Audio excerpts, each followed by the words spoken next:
Hey there, everybody. Rajee Narinesingh here.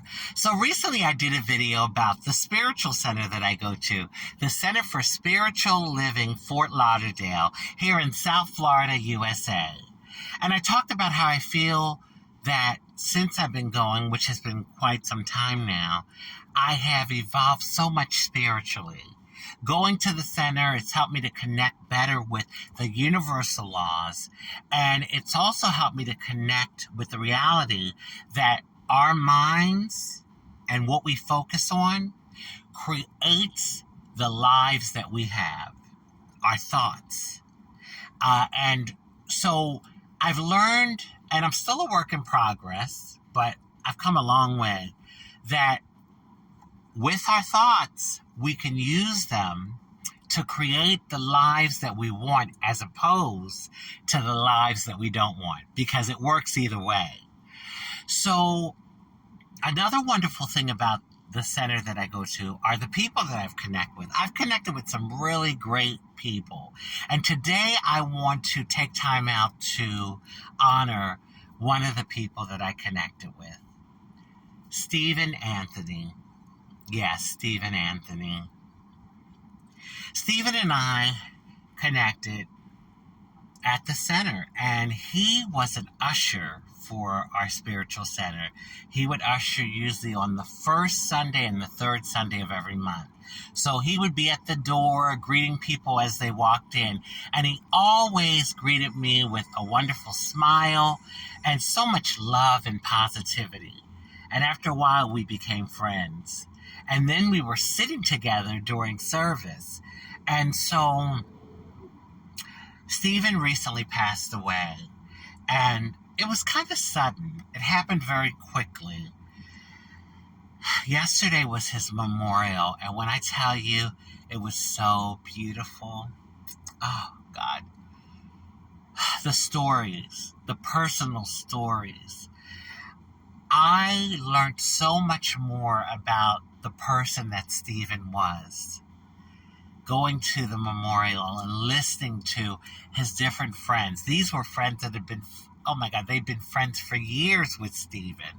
I think there was one that said 30 years or close to it, a 20-year one, a 15-year one. I mean, there were like lots of friends that had been connected with Stephen for many, many years. And so hearing the stories were just, oh, God, I just felt even more connected to Stephen.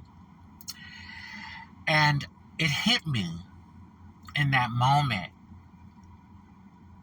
Although Stephen and I weren't friends as long as these other friends were friends, it was the quality of the friendship, not the quantity, not the amount of time, but the quality, the friendship, the actual moments that we had together, conversations on the phone, sitting together at church, going out to eat. And the funny thing was, everyone that got up and spoke introduced themselves as Stephen's best friend.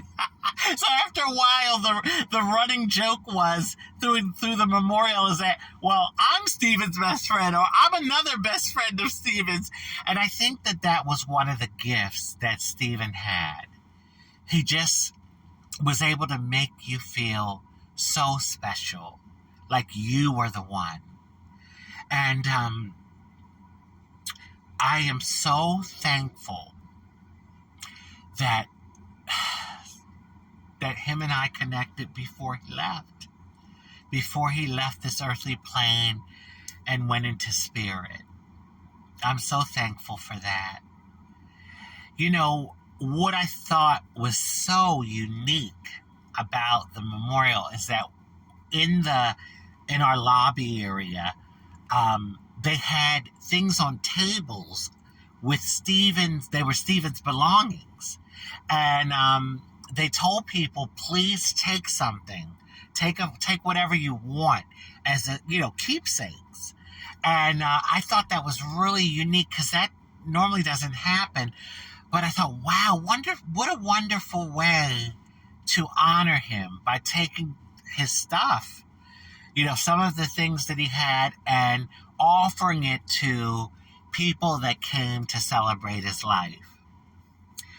So when I walked in, I sat down because the sanctuary hadn't opened up yet. I'm already getting emotional. And Betty, I call her Betty the Fairy, or the Betty Llama. She has a few nicknames, but she walks over to me and she says, "Oh, I saw this bracelet, and I got it for you because I was afraid someone was going to take it. This is a bracelet that Stephen used to wear." And she said, "I picked it up off the table," and she says, "Here." And I was so thankful because when I went over, I didn't see really any more jewelry. And so I can wear this every day and think about Stephen now. And it goes well with this bracelet too. So I put it on immediately. I didn't really look at it. I just put it on. And when I got home last night from the memorial, I took it off and I saw there was writing. And I read it, and it says, "Black Lives Matter."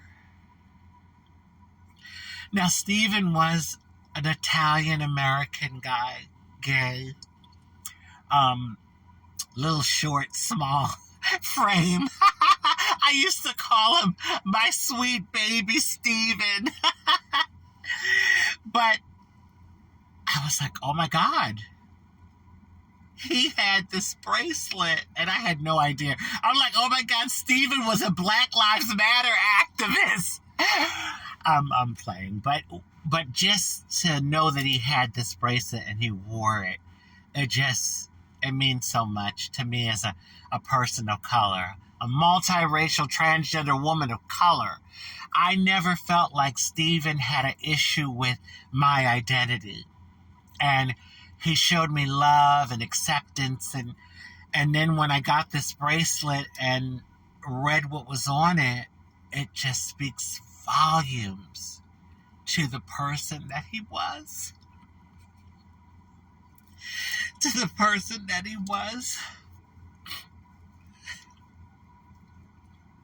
And that he still is.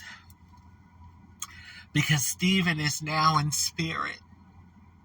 And Stephen lives on eternally. He lives on through us, the people that he touched while he was here on the planet. I just had to take time out to talk about my dear friend Stephen Anthony. And on that note, I'll close with, as we live our lives, we cross paths with many people. Sometimes it's for a lifetime. Other times it's for, a longer time, but not the whole life.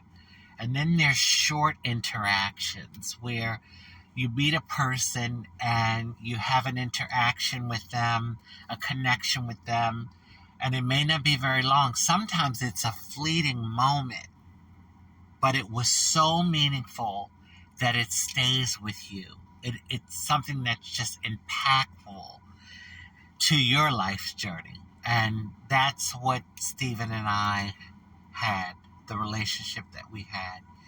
It was short, but it was so sweet. It was so sweet.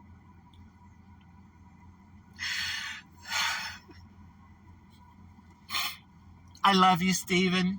Soar with God. Soar with God.